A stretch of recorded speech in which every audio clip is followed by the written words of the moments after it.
Hi guys, நம்ம தமிழ் மீராஜ் நட்டு ஷிப்புடனில் episode 86 தான் பார்க்க போகிறோம். வாங்க வீடியோக்குள்ளே போயிடலாம்.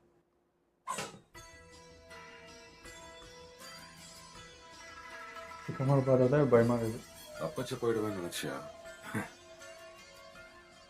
என்ன முடிவோட வந்திருக்கான்னு தெரியல. உன்னோட இந்த ஷாடோ ஜோட்ஸு எனக்கு தெரிஞ்ச 5 நிமிஷத்துக்கு மேலே வேலை செய்யாதுல்ல. இப்போ நாம இங்கே நம்ம 2 பேரும் மட்டும் தனியாக இருக்கோம். உன்னை போட்டு தள்ளுறது எனக்கு ரொம்ப சுலபமாக்கிட்டேன். எதுக்கு பயப்படுறானே தெரியல.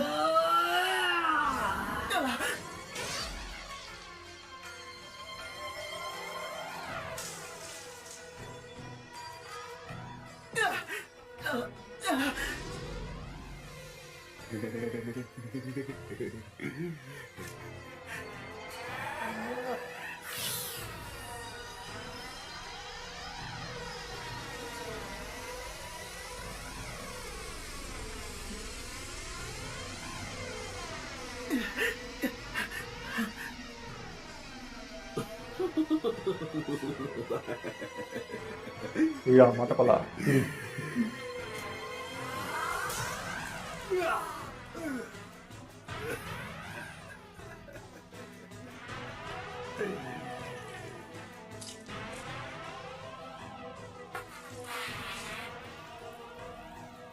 என்னோட உடம்புல இருக்கிற இதயத்தையும் சேர்த்து என்னால ஒரே நேரத்துல 5 இதயங்களை கட்டுப்படுத்த முடியும். ஆனா நீ பண்ண வேலையால எனக்கு இப்போ ஒரு புது இதயம் தேவைப்படுது. அத நான் இப்போ உன்கிட்ட இருந்து தான் எடுத்துக்க போறேன்.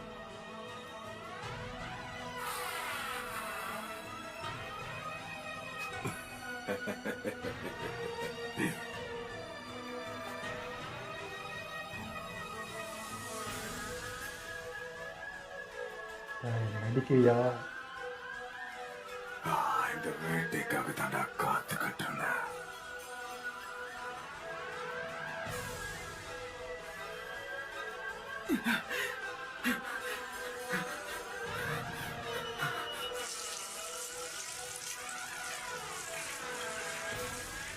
நீ வேற அது ஒன்று சேர்த்துட்டான்.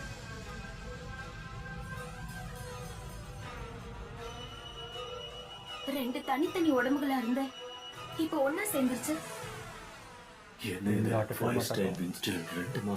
இப்ப ஒன்னா இணைஞ்சிருக்கு. உன்னுடைய இதயத்தை நான் கண்டிப்பா எடுப்பேன் ககாஷி. ஏன்னா விலைமதிப்பில்லாத ஒரு இதயத்தை தேவையில்லாம அழிச்சிட்ட.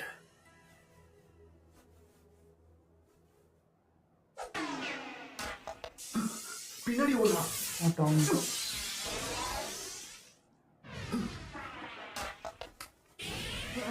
ரெண்டும் ஒன்னா விட்டா கஷ்டம். இதெல்லாம் மட்டும் சொன்னார்.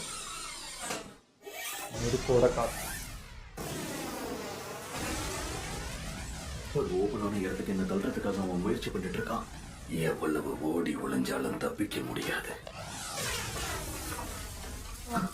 ஓடி புல்லட் மாதிரி.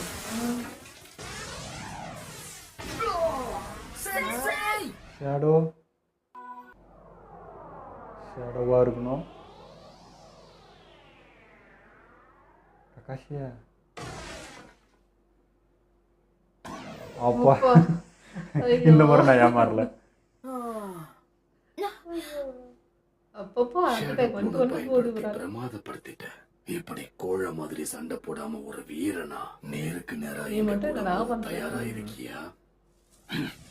3 பேக்கப் வச்சு பேசுறது.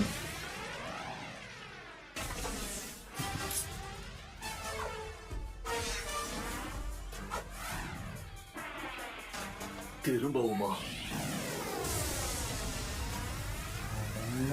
வாட்டர் ஸ்டைல் வாட்டர் பால். வாட்டர் ஸ்டைல் யூஸ் பண்றாரு. நரோட்டோட எடுத்து வந்து பாருங்க, கற்றுக் கொடுக்கும்போது கேம் சேஞ்சிங் பவர் ஸ்டைலோட இருக்கிற சக்கர நேச்சரை வெறும் வாட்டர் மட்டும் பயன்படுத்தி என்னால் அணைக்கவே முடியாது. வெளியா வருது. அவன் பக்கத்துல நின்று சண்டை போறதை தவிர வேற வழியே இல்லை. இவனை ஃபர்ஸ்ட் கண்ட்ரோல் பண்ணாங்க.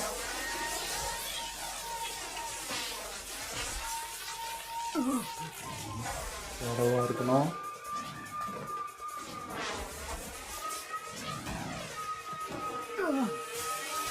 ஒரிஜினலா? ஐயோ இல்ல, ககாஷி சண்டை போன முதல்ல என்னதானே கவனிச்சிருக்கணும். கவனத்தை சிதற விட்டு தப்பு பண்ணிட்ட கக்காஷி. இந்த தருணத்துல இருந்து உன்னுடைய இதயம் எனக்கு சொந்தமானது. நீங்க போங்கடா. செத்து போடா. என்ன எப்படி இருந்துச்சு? பிளட்டே வரலையே. விஷயம் ரொம்ப சுகமான அனுபவம் இல்ல?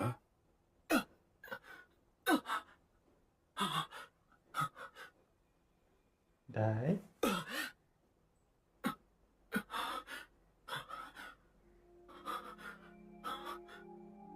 இது ஆக்டிங் சொல்றா. ஐயோ இதை வேற காட்டுறாங்க. உன் மேல எனக்கு நம்பிக்கை இருக்கு ஷிகமாரு.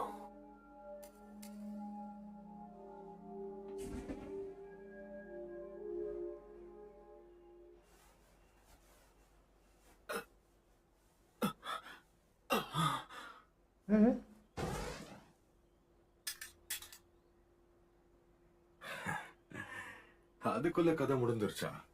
இவ்வளவு சீக்கிரமா முடிஞ்சிருச்சேன்னு ஜாஷின் கண்டிப்பா வருத்தப்படுவாரு. சரி கிளம்பட்டுமா? ஷாடோவா இருக்குமா? எனக்கு தெரிஞ்சு இந்நேரத்துக்கு காக்கசுவும் எல்லா வேலையும் முடிச்சிருப்பான்.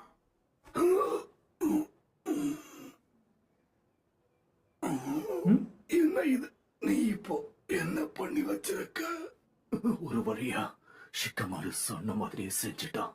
அவன் குத்துனா இவனுக்கு வலிக்குது. பிளட் எப்படி மாறிச்சு? டேய் சிக்கிய எப்படா இதை பண்ணீங்க? ஐயோ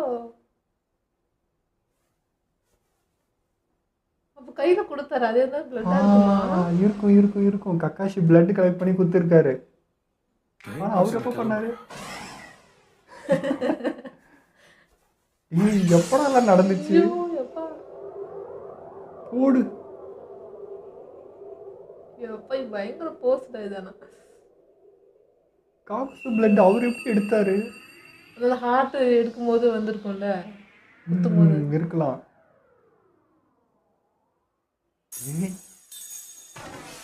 நடிகா என்னமே ஆக்டிங் பண்றாங்க இவன்.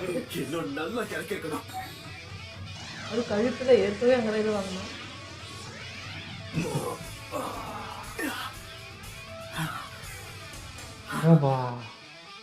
உன்னை நான் நம்பலடானா.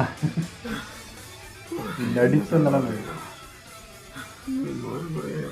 உயிரோட வந்த பிரைன்டா பிரைன். அட்டாக் பண்ணது உன்னோட டாக் ஃப்ரெண்டடா.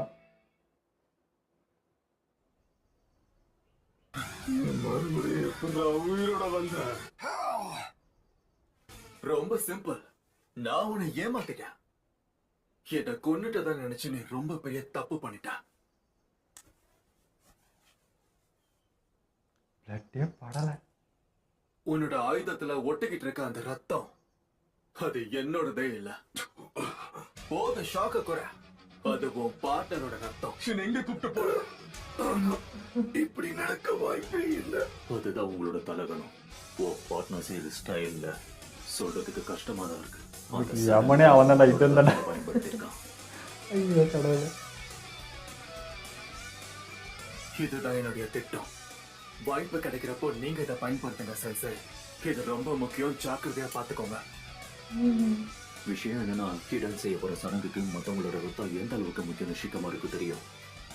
அதனாலதான் முன்னாடியே பிளட் கேப்சூல்ஸ் தயார் பண்ணி வச்சிருக்கான். அதை தான் இப்ப பயன்படுத்தணும்.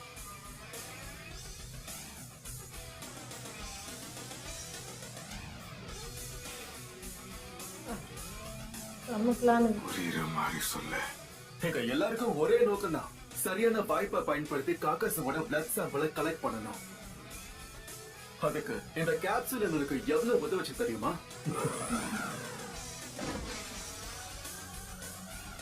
என்னால இதை நம்ப முடியல. என்னுடைய பிளட் சாம்பிள் முதல்ல உங்களுக்கு எப்படி கிடைச்சது? என்னோட லைட்னிங் பிளேடை பயன்படுத்தி உன்னை தாக்குனதை மறந்துட்டியா?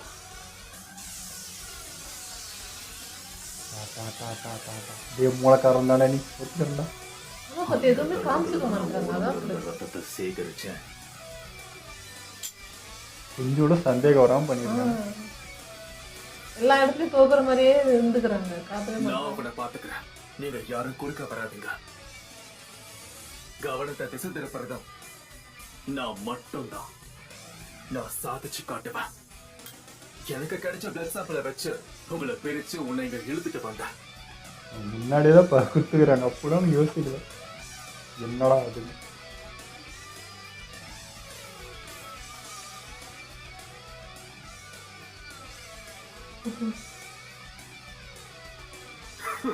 இதான் எனக்கு மூளை கம்மி தான். அப்போ ஈஸியான மிச்சு.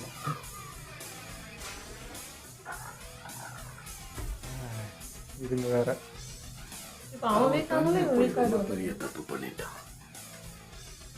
நான் ரொம்பவே குறைச்சி இட போட்டுட்டான்.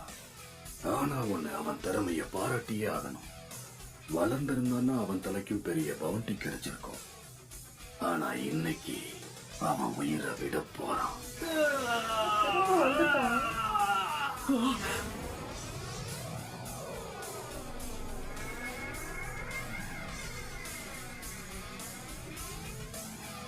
இது எவ்வளோ ஸ்பீடா பண்ணியிருக்கணுங்க. ஓ, அப்போ நடந்ததை காட்டுறாங்க. அவன் ஃபேஸ்லேயே வந்து பண்ணிக்கிட்டாங்களா. அவன் கவனிக்கலையா? பேசுறதெல்லாம் போதும். எங்களோட இந்த சுவாரஸ்யமான திட்டம் நல்லா இருந்துச்சா? ஆனா உங்களுக்கு எவ்வளவு தெரியும்? என்னால இதை நம்ப முடியல. அந்த பையனா இதெல்லாம் பண்ணான். அவன் எப்படி இந்த திட்டத்தை போட்டான்? நீங்க தான் அவனை குறைச்சி இட போட்டுட்டீங்க. கொஞ்சம் எச்சரிக்கையா இருந்திருந்தீங்கன்னா நல்லா இருந்திருக்கும். யாருமே அவங்களோட எதிரியை எப்பவும் குறைச்சி இட போடக்கூடாது. சும்மா உயிரை விடும்போது கூட முக்கியமான தகவலை கொடுத்துட்டு தான் போனான். அப்பேற்பட்ட தகவலை இவன் பயன்படுத்தாம இருப்பானா? எந்த ஒரு தயக்கமும் இல்லாம நீங்க மத்தவங்களோட உயிரை எடுக்கிறீங்க. ஷிகமாரோட உணர்ச்சிகளை கண்டிப்பா உங்களால என்னைக்கும் புரிஞ்சுக்கவே முடியாது.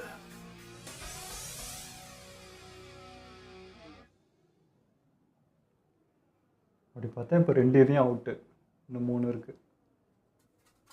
ககாஷி சென்சை, உங்களுக்கு ஒன்னும் ஆகல சென்சை. இன்னும் நடமாடிக்கிட்டு தான் இருக்கேன். பிச்சு போடுங்க முதல்ல. இதயத்தில் எங்கேயோ மாட்டி வச்சிருக்கான். இந்த கம்மி நேரத்துல இவர் பாடியை எப்படி ஆக்கிட்டாங்கன்றத நம்ப முடியல. ஷிகமாரு கொஞ்சம் லேட் ஆக்கி இருந்தாலும் அவ்வளவுதான்.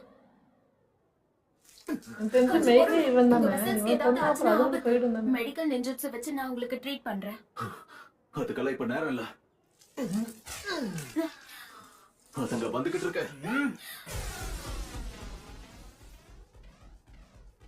இது 3 இருக்கா?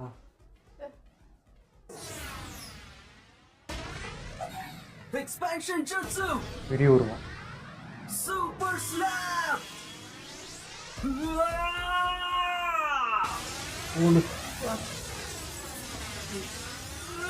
அடேங்கப்பா, கலக்கிட்ட சோஜி.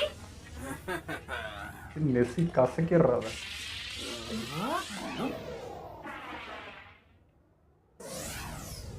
சோஜி,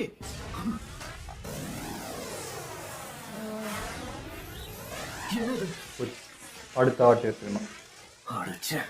என்ன ஆமா, இன்னும் 2 முறை கொல்லணும்.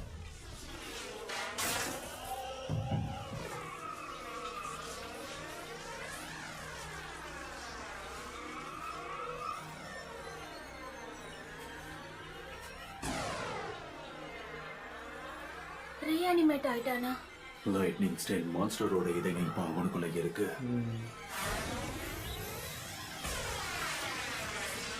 3த்தையுமே எடுத்திருக்கான்.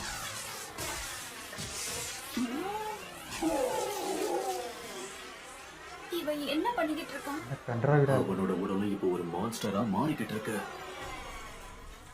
ஒரு இதயத்தை தான் நீ எடுத்துட்டேன்னு நினைச்ச, ஆனா இப்போ 2. இது வரைக்கும் இப்படி நடந்ததே கிடையாது. உங்களை சும்மா விட மாட்டேன்.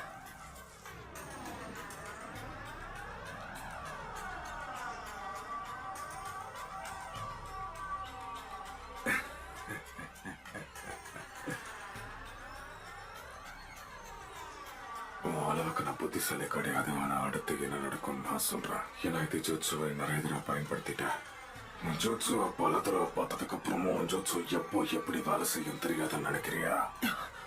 இப்போ நீங்க என்ன சொன்ன? முன்ன இருந்த மாதிரி உன்னோட ஜோட்சு இப்போ அந்த அளவுக்கு பலமா இல்ல. நீ இதை பயன்படுத்தி 5 நிமிஷம் கூட ஆகல. ஆனா அதுக்குள்ளேயே என்னால அசைய முடியுது பாத்தியா? அவன் அசைஞ்சா இப்போ இவனும் அசையும் அந்த மாதிரியா? இல்லை இல்லை, அவன் நிழலை தாண்டியும் அவனால் அசைய முடியுது. அவ்வளோ வீக்காக இருக்குது சக்கரை. பிடிச்சிட்டு தான் இருக்கான் நிழல் அசால்ட்டு பண்ணுறான்.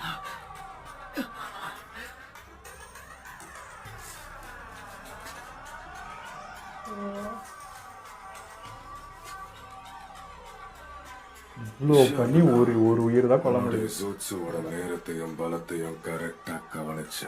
ஒவ்வொரு தடவையும் அதை நீ பயன்படுத்தும் போது அதோட சக்தி குறையும்.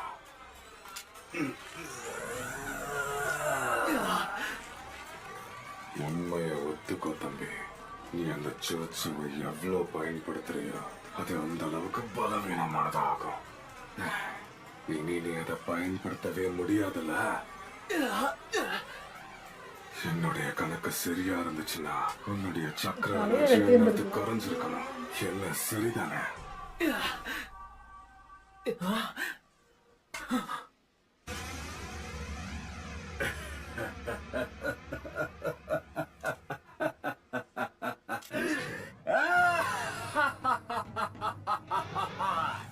இந்த தடவை கண்டிப்பா நான் உங்களை தப்பிக்க விட மாட்டேன். தயாரா இருங்க. சரி. இவ்வளவு வேணுமா? என்னால அசைய கூட முடியல. இந்த இடத்துல நருட்டோ என்ட்ரி கொடுத்தா நல்லா இருக்கும். ககாஷி, நான் இது வரைக்கும் இழந்த இதயங்களை கண்டிப்பா சம்பாரிச்சே ஆகணும். அதுக்கு நீதான் உதவ போற. என்னுடைய திட்டத்துல ஒரு சின்ன மாற்றம். ஒரு இதயத்தை வச்சு என்ன பண்றது? கூட இருக்கிற 2 பேரையும் கொண்டு அவங்களுடைய இதயத்தையும் நான் கொண்டு போக போறேன். மாட்டாங்க. எல்லாரும் செத்து போங்க.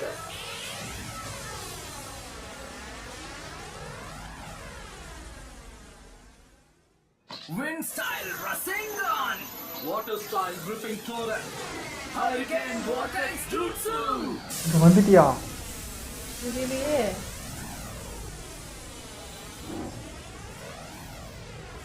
இங்கேயா தெரியல. இங்கேதான்.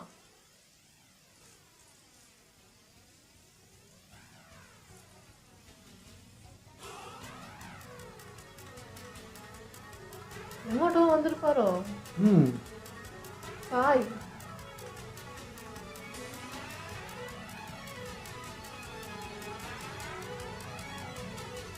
சாரி, கொஞ்சம் லேட் ஆயிடுச்சு. வந்துட்டான். ஆனா நீங்க என்ட்ரியை குறை சொல்ல மாட்டீங்கல்ல? சாமி.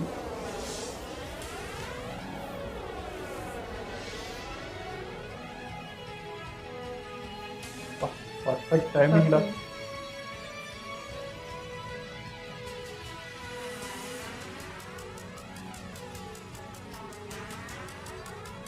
என்ன 2 உயிர் எடுத்தாச்சு. இது பேலன்சர் கிட்ட பார்த்தா முடிஞ்சது. பிரமாதமான டைமிங். இப்போ கற்றுக்கிட்டேன். இந்த எபிசோடு மாசுங்க வேற லெவலில் இருந்தது. நான் வந்து சிக்கமாரு வந்து சொன்னேன் இதுக்கு முன்னாடி எபிசோட்லலாம் தப்பான முடிவு எடுத்துட்டியோ அப்படின்னு சொல்லிட்டு. பட் அவன் மூளை நம்பிக்கை இருந்தது தான். பட் வந்து இந்த சக்கரா கூட மேட்ச் பண்ணுறப்ப மட்டும்தான் நான் வந்து அது என்னால் இதுவே பண்ண முடியல. என்ன இருந்தாலும் நீ அவங்களுக்கு சக்கரைக்கு ஈக்குவலாக பண்ண முடியாததான் யோசித்தேன். பட் மூளைக்காரன்டா நான், இதெல்லாம் எனக்கு தேவையே இல்லை, என் மூளை போதுண்டான்றதை நிரூபிச்சிட்டாங்க. அதே மாதிரி தான் பயங்கர சர்ப்ரைஸ் கொடுத்தான். இது எல்லாமே ஆச்சரியம். ஏன்னா ரொம்ப நுணுக்கமான விஷயங்களை தான் விளையாடுவான். அது வந்து எதிராளியால் அவங்களாம் பெருசாக தான் கேல்குலேஷன் பண்ணுவாங்களே தவிர இல்லை சின்ன விஷயத்தில் கோட்டை விட்டுருவாங்க. அதில் தாங்க இந்த சிக்கி பிடிக்கிறான். அதில் தான் அவன் மாசே காட்டுறான். ஆமாம், பிளானிங் வேறு லெவலில் இருந்தது. எல்லாருமே வந்து அவங்களோட பெஸ்ட்டை முடிஞ்ச அளவுக்கு கொடுத்துட்றாங்க. அது என்ன வேணாலும் ஆகட்டும், முடிஞ்ச வரைக்கும் ட்ரை பண்ணிட்டு அதுக்கப்புறம் ஏதோ ஒரு இடத்துல மாட்ட தான் செய்கிறாங்க. அது இயல்பு தான்.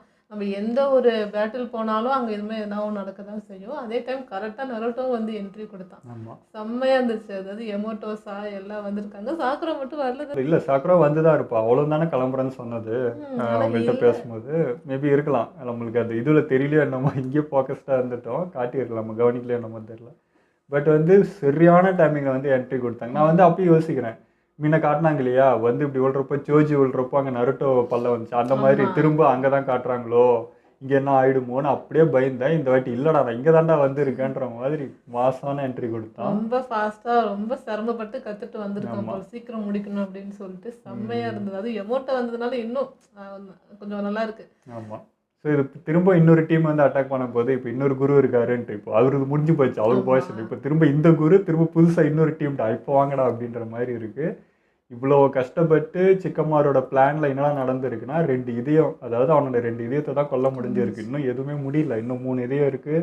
இவனை கொன்று அதுக்கப்புறம் அவனை கொல்லணும். இன்னும் காகுசு தான் இங்கே பெரிய பிரச்சனையே. இவனை முடிச்சுட்டா இடனை வந்து வேற மாதிரி பண்ணிடலான்ற மாதிரி தான் எனக்கு தோணுது.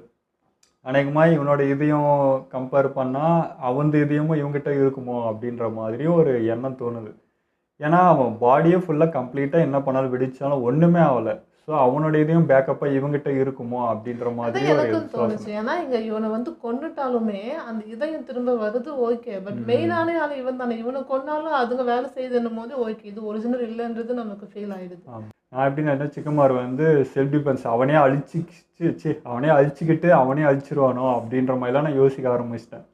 நான் செத்தாலும் பரவாயில்ல இவனும் சேர்ந்து சாகணுன்ட்டு அந்த பேர் பாம்லாம் சுற்றி கட்டி எதனா பண்ணிடுவானோலாம் நான் யோசித்தேன். இல்லை, ஐயா வேற மாதிரி பிளானோட தான் வந்திருக்கான். அந்த பிளட் இதெல்லாம் வச்சு பண்ணது மாசாக இருந்துச்சுங்க. சத்தியமாக யாராலையும் இதெல்லாம் யோசிச்சு கூட பார்த்துருக்க முடியாது இப்படிலாம் பிளான் பண்ணுவாங்கன்ட்டு. ஆனா இதுல சுகுமாரை பாத்தீங்கன்னா, நான் தான் அந்த பேட்டில் கூட்டு வந்தேன். ஆனாலும் வந்து தனியா தான் அவனோட இதை அவன் எடுத்துக்கிறான். ஆமாம். தன்னால எந்த பாதிப்பும் வரக்கூடாது அப்படிங்கிற மாதிரி தான் அவன் அவனை பார்த்துக்கிட்டான். ஸோ அங்கே 2-3 பேரை விட்டுட்டு தான் வரான். இவனால் வந்து யாருக்கும் எந்த பிரச்சனையும் வராத மாதிரி முடிஞ்ச அளவுக்கு தான் எல்லா இதுவும் எடுத்துக்கிறேன். பட் அங்கே வந்து அவங்க முடிஞ்ச அளவுக்கு சேஃபாக இருக்கணுன்ற மாதிரி தான் பண்ணிட்டு வந்தான். அதுவும் பிடிச்சிருந்தது. அவன் வந்து என்னன்னா என் குரு மேலே கை வச்சா என்ன நடக்கும்ன்றதை காட்டணும், அவ்வளோதான். அவர் மேலே நீ கை வச்சிட்டியா, நீ வந்து அவனை உன்னோட உயிர் கடைசி உயிர் போகிற வரைக்கும் அவருக்காக எத்தனை பேர் வந்து நிற்கிறோம் என்ன பண்ணுறோன்னு பாடான்றதை காட்டி அவனை கொள்ளணும்னு நினைக்கிறான். அதுதான் விஷயமே. தனியாக கூட்டிகிட்டு வந்து உன் ஒருத்தனுக்கு நான் ஒருத்தன் போதும், அவர் மேலே கை வச்சு அவன் நடக்குதுன்னு பாரு இப்போ அப்படின்றத காட்டணும். அதே மாதிரி அவனை ருசிச்சு கொல்லணுன்ட்டு அவன் வெறியாக இருக்கு. அது மட்டும் அவன்கிட்ட தெரிஞ்சுட்டே இருக்கு. நான் வந்து அவனை ரியாக்ஷன், அவன் பயப்படுற ரியாக்ஷன்லாம் காட்டுறப்போ நான் யோசிச்சுட்டே இருக்கேன், இல்லையே இப்படி இருக்காது, அவன் ஏதோ நடிக்கிற மாதிரியே இருக்கேன்னு. அதே மகா ஆக்டிங். அவன் இதயத்தில் குத்துன மாதிரிலாம் அப்படியே ஹீரோ மாதிரி பண்ணுறாங்க. அவன் இந்த சினிமாவில் நாடகத்தில் பண்ணுற மாதிரி அவ்வளோ பர்ஃபெக்டாக ஆக்ட் பண்ணான். என்னமா நடுங்குது, பயப்படுது, எப்பா வேறு லெவலில் ஏமாத்தினான் அவனை. அவனோட வீக்னஸில் விளையாட்டான். இதான் இதான விரும்புவேன், அவனை இதெல்லாம் பார்த்து ரசி, அவனை ஒன்று வைக்கிறேன் அப்படின்ற மாதிரி. பட் இப்போ திரும்ப அதே தான் முடிஞ்சிச்சு. திரும்ப பார்த்தேன் இவன் சக்கராயி அப்படின்றப்போ கரெக்டாக இப்போ நருட்டோ வந்திருக்காரு. இப்போ இவங்ககிட்ட மோதிரா பார்க்கல, நீ எவ்வளோ நேரம் பேட்டில் பண்ணுறி அவ்வளோ நேரம் இவனும் பேட்டில் பண்ணுவான்டான்ற மாதிரி ஒரு நம்பிக்கை இப்போ இருக்குது. பார்ப்போங்க என்ன நடக்குதுன்னு. ஆனால் சுகுமாரும் பெரிய ரிஸ்க் எடுத்தான். ஏன்னா இப்போ இவனை வச்சு அவனை கொன்னாலுமே அவங்ககிட்ட 4 உயிர் இருக்குன்றது சுகுமாருக்கு தெரியும். ஸோ ஒரு உயிர் தான் போகும், மீதி 3 அந்த மாதிரி இருக்க தான் செய்யுன்றது எனக்கு தெரியும். தெரிஞ்சுமே அங்கே கூட்டு வந்து, ஏன்னா இவனை அழிக்கிறத விட அங்கே அழிக்கிறது தானே மெயின் இதாக இருந்துச்சு. ஸோ இப்போ இவனுக்கு வந்து கழுத்து ஃபுல்லாக அறுத்துருந்தா கூட நல்லா இருக்கும், தலை துண்டாக போயிருந்தா கூட எதுவும் பண்ணியிருக்க முடியாது. ஜஸ்ட் ஒரு அட்டாக் தான். இப்போ அங்கே ஒரு உயிர் போச்சு, ஆனால் கிட்டன் அப்படியே தான் இருக்கான். இப்போ இவன் கூட இவன் மோதி தான் ஆகணும். இவனோட சக்கராவும் குறையுதுன்னும் போது பெரிய ரிஸ்க் எடுத்திருக்கான் ஆனால் சுகுமார். ஆமாம், சரி. எனக்கு அந்த டவுட்டு தான். இப்போ என்ன பண்ணாலும் இவனோட இதயம் அங்கே தான் இருக்குன்ற மாதிரி மட்டும் எனக்கு தோணிகிட்டே தான் இருக்குது. ஸோ இப்போ மொத்த பொறுப்பு நம்ம நருட்டோ கிட்ட வந்து நின்று இருக்குங்க. முன்ன மாதிரி பழைய நருட்டோன்னா கூட நான் பயப்படுவேன், ஐயோ நரி வந்துடும் அது இதுன்ட்டு. இப்போ அதெல்லாம் இல்லை. இவன் இப்போ ஓனாக ஒரு பவரை கற்றுக்கிட்டு இங்கே வந்திருக்கான். ஸோ நரியோட ஹெல்ப்பும் இவன் கேட்கவும் போகிறதில்ல, அதை தாண்டி இவன் போகவும் போகிறதில்ல, இவன் அவ்வளோ கோவப்பட போகிறதும் இல்லை. தன்னோட இது மாதிரி தான் நம்பி போக போகிறான். அப்படியே இருந்தாலும் எம்மட்ட கூட இருக்கார். ஸோ வந்து இது இப்போ பாசிட்டிவாக முடியுன்ற நம்பிக்கை இப்போ தான் வந்தே இருக்குது. இவ்வளோ நேரம் ஒரு தயக்கத்தில் 50-50 இதில் தான் இருந்துச்சு என்னுடைய இதுவே. இப்படியும் இருக்கலாம் அப்படியும் இருக்கலாம் இப்படியும் இருக்கலாம் அப்படி இருக்கலாம்னு இல்லை. இப்போ இந்த பக்கம் தானே நடக்கும் அப்படின்ட்டு எங்களுக்கே இப்போ நம்பிக்கை வந்துச்சு. ஓகே, இதெல்லாம் நம்ம வீடியோ முடிச்சுப்போம். மறக்காமல் லைக் ஷேர் பண்ணுங்கள், மறக்காமல் சப்ஸ்கிரைப் பண்ணிடுங்க.